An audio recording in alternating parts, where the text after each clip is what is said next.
Welcome to Coruzant Technologies, home of the Digital Executive Podcast. Welcome to the Digital Executive. Today's guest is Richard Boyd. Richard Boyd is a tech entrepreneur and expert on AI, machine learning, virtual worlds, computer gaming, and human-computer interfaces. The co-founder and CEO of artificial intelligence and machine learning company Tanjo, and the co-founder and CTO of Ultism, a simulation learning company that utilizes game technology and AI.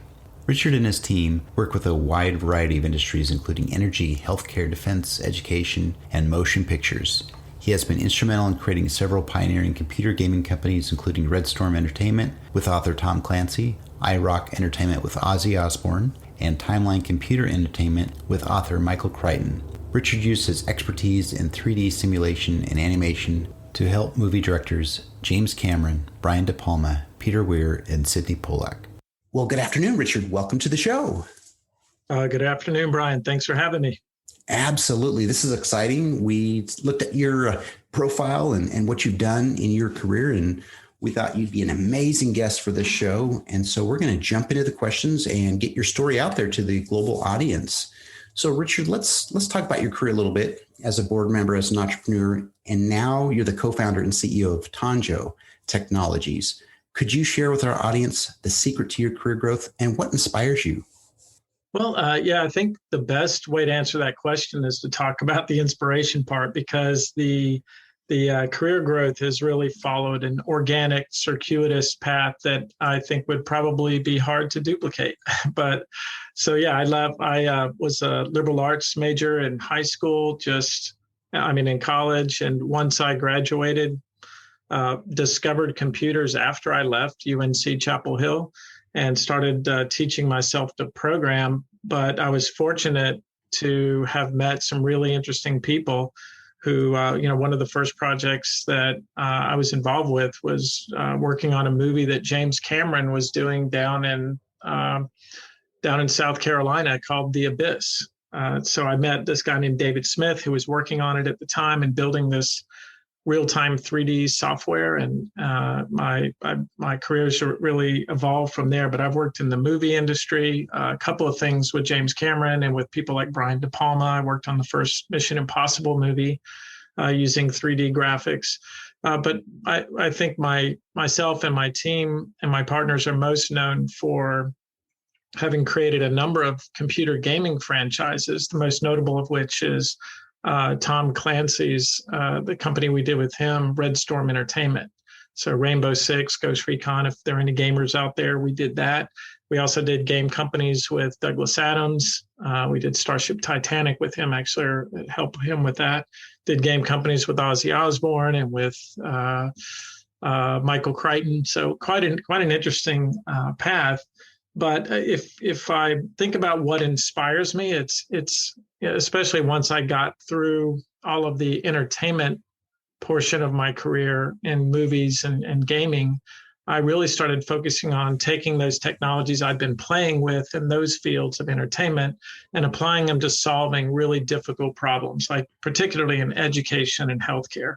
So what really drives me and what really gets me and my team excited is when we can solve really difficult problems in new ways. And that's generally why I'm working with new technologies like machine learning and augmented reality and virtual reality today. That's amazing. And, doing something so just exciting working in that industry, but then taking that, that experience and that technology and putting it to good use and giving back. That's awesome. So I appreciate the share on that, Richard. That's really exciting. So, Richard, let's talk about the pandemic. It's starting to lift, hopefully. We'll go back to normalcy. But what are your plans for growth going forward with it lifted?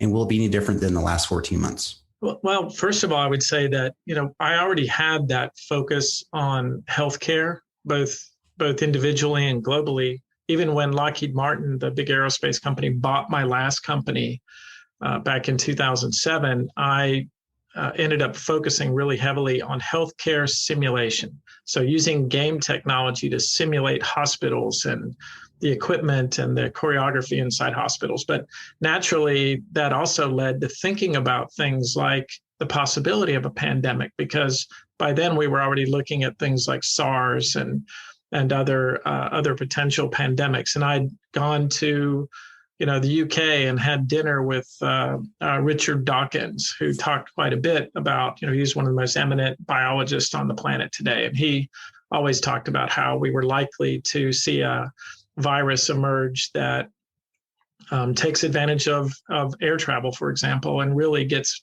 out beyond the capacity for humans to control it. So I was at an event, it turns out, in 2019 at South by Southwest called Pandemic Tech. So I've got the mug from it. I've got the T-shirt, the whole thing. We were sitting around with people from FEMA and all kinds of organizations at South by Southwest in Austin, Texas, talking about how we were going to bring technology to bear on that problem. So we had a plan and we had technologies ready to go.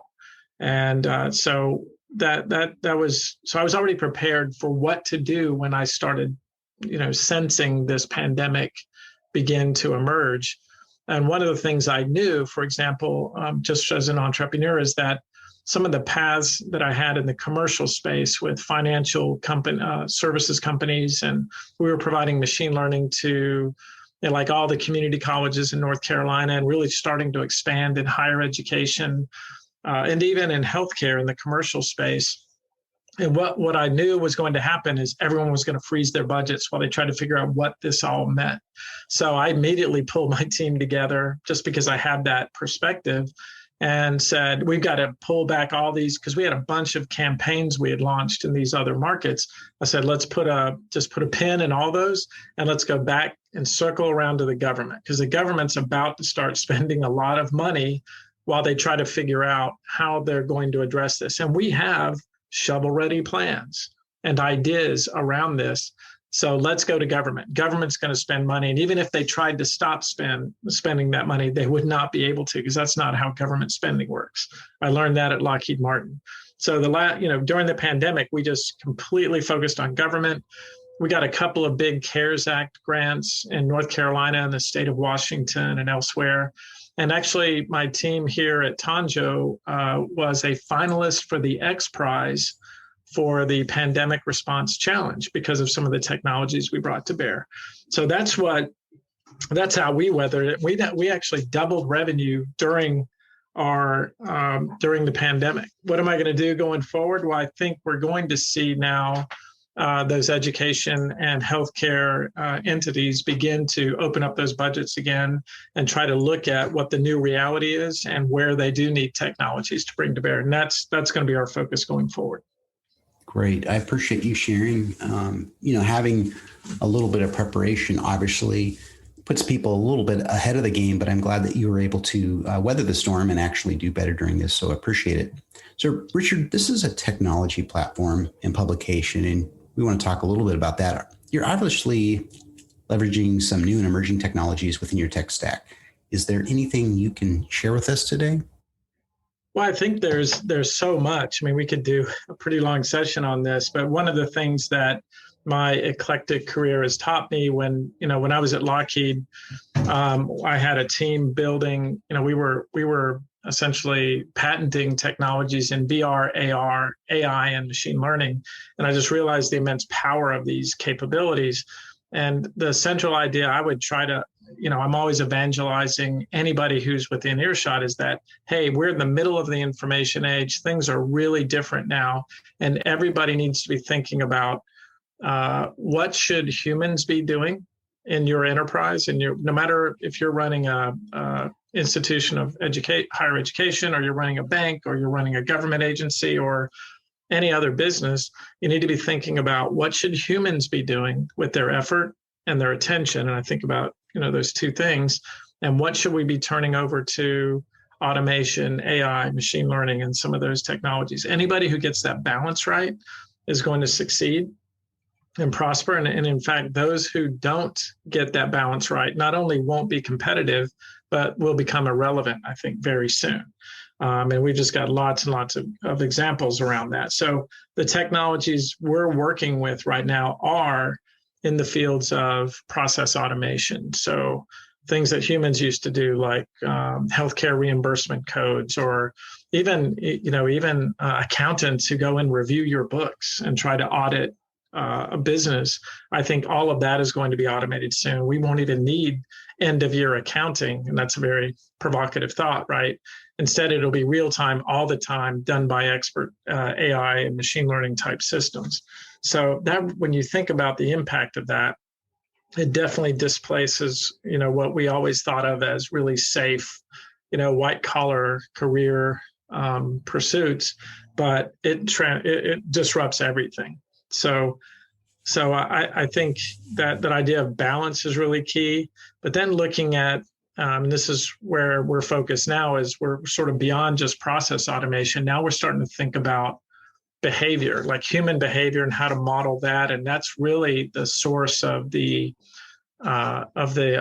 X Prize finalist award we got, was that we were looking at human behavior. And I'll just give you my short little quip on that is, when we look at things like biological viruses, well, they abound in nature, but what makes a biological virus a pandemic is bad human behavior, people not behaving the way they should.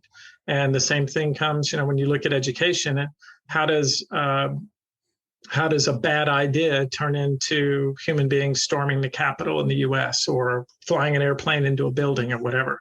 That's an education issue. So again, that's where we're focused, is how do we bring technologies like machine learning and AI to bear on better human behavior for better population health outcomes, better education outcomes. Great. I certainly appreciate the share on that. I think everybody right now is really looking at, if they haven't already, at least did some research on process automation, using technologies like GPT-3 or NLP, RPA, those sorts of things. They certainly will be. So again, really do appreciate that, Richard. So Richard, let's talk here about your career a little bit. Maybe you can help our audience out, someone in our audience. Could you share something from your career experience that might be helpful for those looking to grow their career in technology or entrepreneurship? Sure. I mean, I do a lot of that sort of mentorship today, because I feel like having created six different startups, selling 3 of them, and then I'm operating 2 more right now. I feel like I have no shortage of lessons learned and ways not to do things, which I'm very eager to share with people. But one of the things I would say is that's worked well with me is surrounding myself with people that are smarter than me. On whatever subject, right? So I'm always looking to collect those people. And that's how I met, Reid Hoffman, who is the guy who started LinkedIn, right? One of the original PayPal mafia guys with Elon Musk and Peter Thiel, just looking for those kinds of people. And Joey Ito, who's the director of the MIT Media Lab, or Alan Kay, who's a friend of mine. So look for those people to give you the perspective you need on whatever problems that you're admiring. And one of the things, since I brought up Alan, that always sticks in my head, Alan Kay says that perspective is worth 80 IQ points. So if you look around the room in your startup and everybody looks the same, you're missing IQ points, because or they're all from the same background or the same school or whatever. You want to have a diversity of perspective. So, you mentioned at the outset, I've been on a number of boards. I was even on the board of a school that James Cameron and the director and Susie started out in Malibu, California. But in every case, I've always said, make sure we've got a diversity of opinion and thought and leadership, so that you can get that variety of viewpoints. And then the other thing is, when we're talking about entrepreneurs, it's about raising money. A lot of people just focus on, where do I get the amount of capital that I need? But I learned very early in my career is, taking money from, whether it's an angel investor or a venture capitalist, or you're pooling money among a bunch of people that you're going to be working with, or you're going on the open markets. It's like a marriage. So you have to be very thoughtful and mindful and careful about those people that you bring into your business. Do they share your passion? Do they see the world, or do they see the problem the way you do? Do they have the same sort of mission and values that are aligned with yours. And if you get that alignment, it all works great. And when it's misaligned, that sometimes that doesn't work well, like in any relationship. So that's just the tip of the iceberg of the sorts of advice I provide folks when they ask me. Great. Richard, I appreciate that. I think that's so important these days. You're absolutely right. We've had many guests on the show talk about, that 80% or that perspective, or 80 points, that IQ points, right? Perspective. Yeah. It's important to be surrounded by people that are experts in their area. Absolutely. So I can tell, but based on your success, that you actually live that. So thank you for sharing. And Richard, it was a pleasure having you on today, and I look forward to speaking with you real soon. Oh, me too, Brian. It's a blast, and I hope you and your family have stayed safe and are prospering as we emerge from all this mess, and we're going to make a brighter future for all of us. Absolutely. Bye for now.